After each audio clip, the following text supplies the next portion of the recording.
Well, the good news is that I'm here to not just tell you about me, but also to introduce Ashdown's wonderful little release in 2021, which is 12 band 600. Now, if any of you guys are familiar with Ashdown's wonderful heritage, not just that Austin Healey logo that you see on the front of all their amplifiers, or the famous VU meter, you'll also be aware of the MK500. The MK500 was a great 2-unit amp that came out a few years back with Ashdown Labs.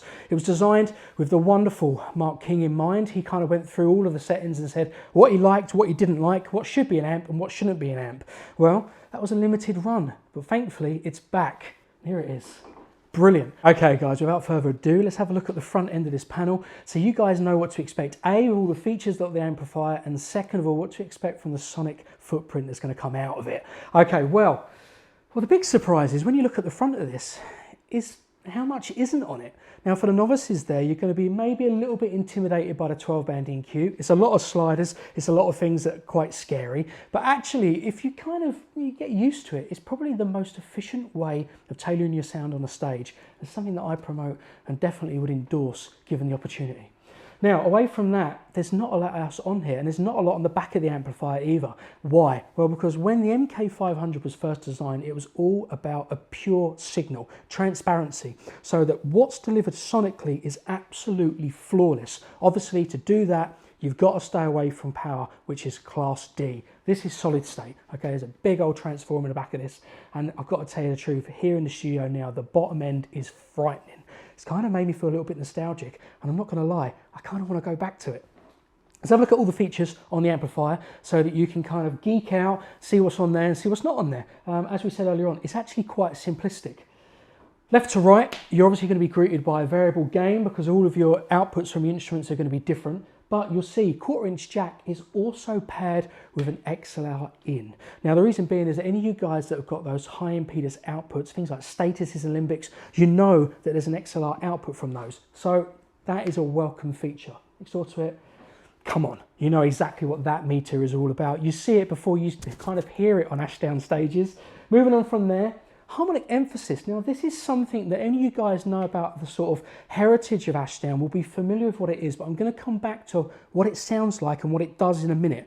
We're going to plow through the rest of the features first so that I can put you at ease and you go, oh, okay, that sounds friendly, and then I can scare you with what that does. Okay, so next door to that, punch it in, take it out, 12 band EQ. Now, what I said earlier on, with a lot of modern amplifications, space, it's at a premium now, isn't it? So there's a lot of things that have been sort of contorted and manipulated with. One common feature that I see in a lot of high-end boutique amplifiers now is a mid-range parametric sweep. So you have a knob, which is the frequencies, and then you've got a plus and negative 12 or 16 dB, something like that.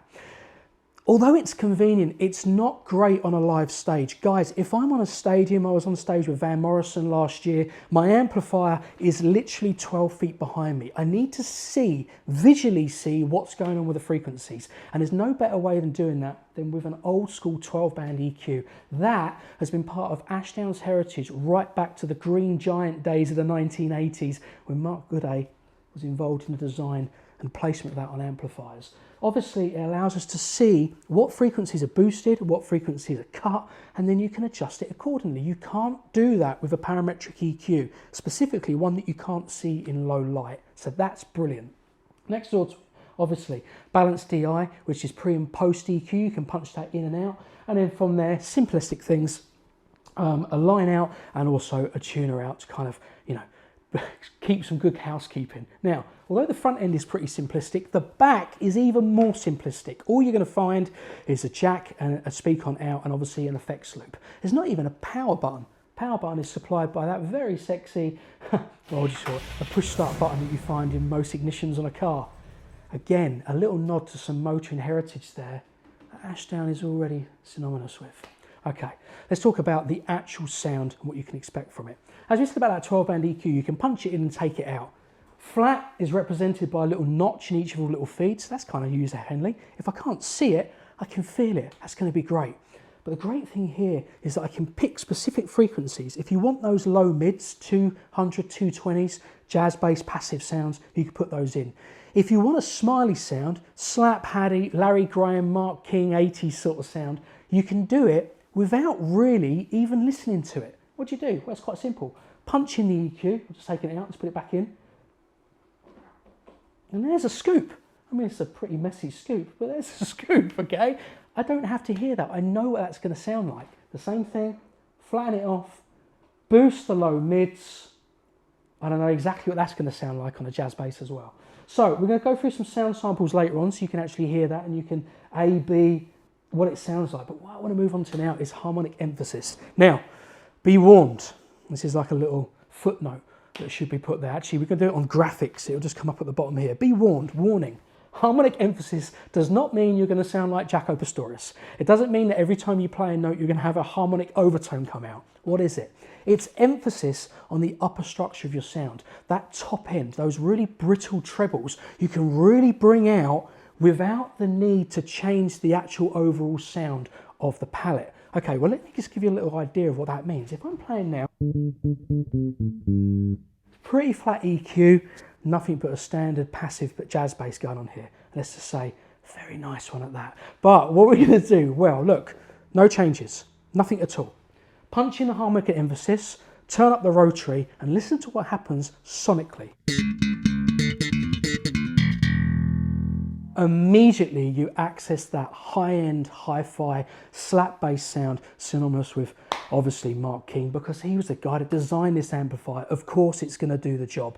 You pair that with a solid state power amp and I'm telling you now, you are in serious business. Passive jazz bass, punch some chorus on this and this is going to basically start sounding like a Status or any of those high-end super petite basses with almost no adjustment. Proper. Guys, go and check it out. Ashdown's brand new 12 band 600. I can tell you now, that is going to be on my 2021 shopping list. I'll see you soon.